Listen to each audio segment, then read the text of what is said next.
Yes, Gary Streisky, Randy Scott alongside, properly caffeinated on a Sunday SportsCenter. And if you have a Michigander in your life, give them a big hug. Yeah, what you're going to want to do, Nick, if you don't mind, you're going to just wrap up and just don't let them go. Just don't let them go. That's right. Something Detroit's defense could not do last night. You know, the whole wrap up, don't let them go. As they were welcoming in the 6th seed in the Washington Commanders and that rookie sensation, Jayden Daniels, the Lions have the one. It's 1991. Jayden Daniels on this team overachieving. I always believe that we could achieve more than what people give us credit for, but you know, you got to go out there, put in the work. You got to go out there and work daily, get better each and every day, and just put your head down and grind. And by the end of the time of the season, you look up, you might be in a position like this. I mean, honestly, it's the same guy. You guys could say that it's a different Jayden, but to us, it's the same guy every week. Same guy since he showed up in Washington and Virginia with us. Just a guy that loves the process, that's all about the team, doesn't care what it looks like, doesn't care if he has to throw the ball 50 times or we run the ball 50 times or he has to run the ball 50 times. And so for us, it's just the ultimate confidence that no matter what's going on, he's going to figure out, we're going to figure it out, and we're just going to make one more play than the other team.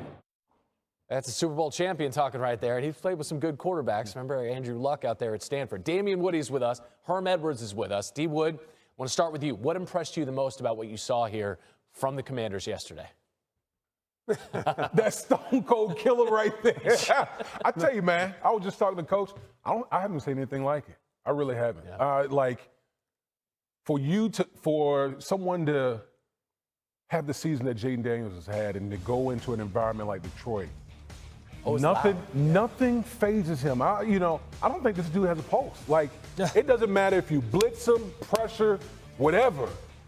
He's not bothered by it. And so if you're on defense, that's when you worry, because it's like you go to the coaches, what do we do?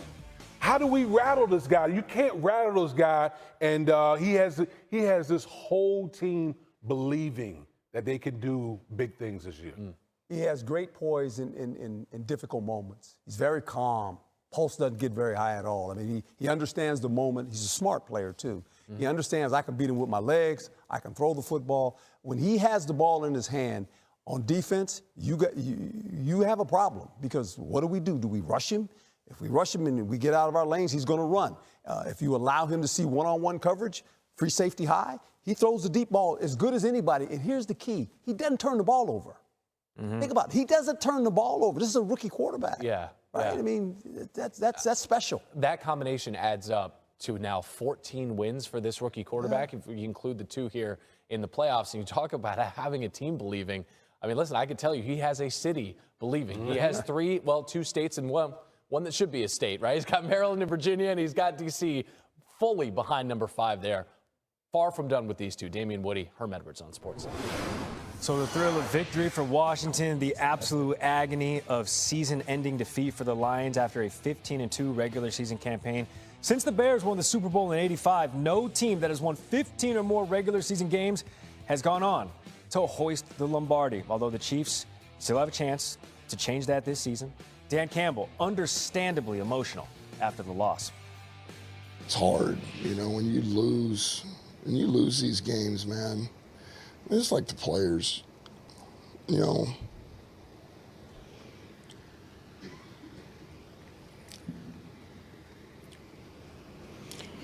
what they put into it.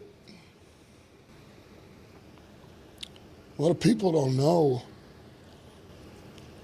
what they go through. You have to get up, bodies beat to shit. Mentally stay locked in and do those things. So, long season.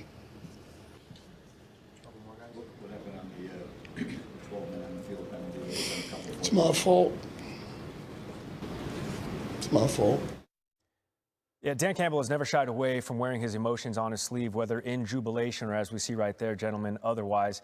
D-Dub, the expectations for these Lions were sky high this season, and up until last night, they were meeting or exceeding. How shocking was that loss? Shocking. Yeah. It's shocking. Listen, as much as, much praise that we showered on the Commanders and Jayden Daniels, I mean, listen, you're talking about a team in the Detroit Lions won 15 regular season games. Think about that, 15 regular season games. You earned the #1 seed.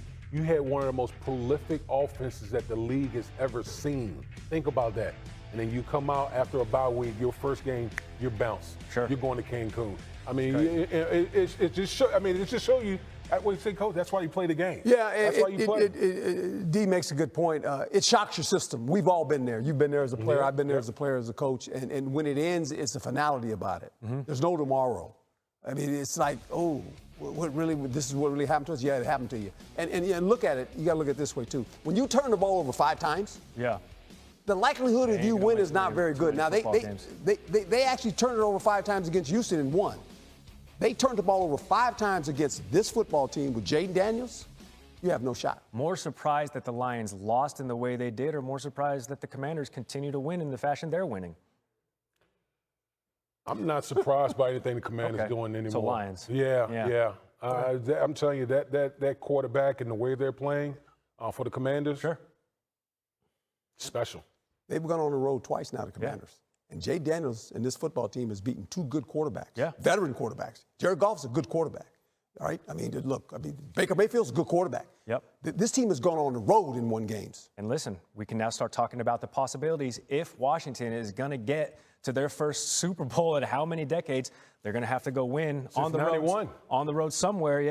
Either in Philly or otherwise. Gents, thanks. Now to the AFC title game, 23-14. The Chiefs pose a challenge here that is maddeningly consistent in the postseason. No one's been able to solve it more than 1,000 days. Kansas City's won 8 straight playoff games. It dates back to the 2021 season. Their last loss came against Joey Burr and those Bengals in the conference championship game. That was 1,086 days ago. Randy, now the Chiefs sit back, watch this game, because they're going to welcome the winner of it. Up there in Orchard Park, it's a rematch from the regular season that nobody's brave enough to talk about. We will. Week 4, Baltimore hosted Buffalo. They smoked them behind 271 yards on the ground. The Ravens, they made light work of the Bills. Buffalo gets a chance for revenge, which everybody loves. Helps for them that they host this game in Buffalo, and they are undefeated at home this season. D Wood is back hanging out with us. Since week 4 up until this point, there's probably a lot of areas you can choose from. But where has Buffalo improved the most since that loss? I think they just the running game, the physicality, and I'm going to put you on game here a little bit. You know, with the Buffalo Bills, they run this thing called what they call jumbo package, meaning they take a guy like me and come into the game, an extra lineman. Extra lineman in the game, and what they do is they just bludgeon you. They run the ball. They do it more than any other team in the league, and so that's what the Baltimore Ravens is going to see a lot of. They're going to see jumbo package against this Buffalo Bills offense, and you better be ready for it because it's coming. All right, so it's your heavies versus my heavies. Yes. We'll meet in the middle. That's right. We're going to duke it out. Let's see what goes down. Okay. That's right. That being said, I'm guessing I know where this answer is going to go. How can the Ravens defense slow down that heavy, that Josh Allen, and what Buffalo's going to throw at him? Yeah, I mean, listen, the Ravens, they have one of the best rush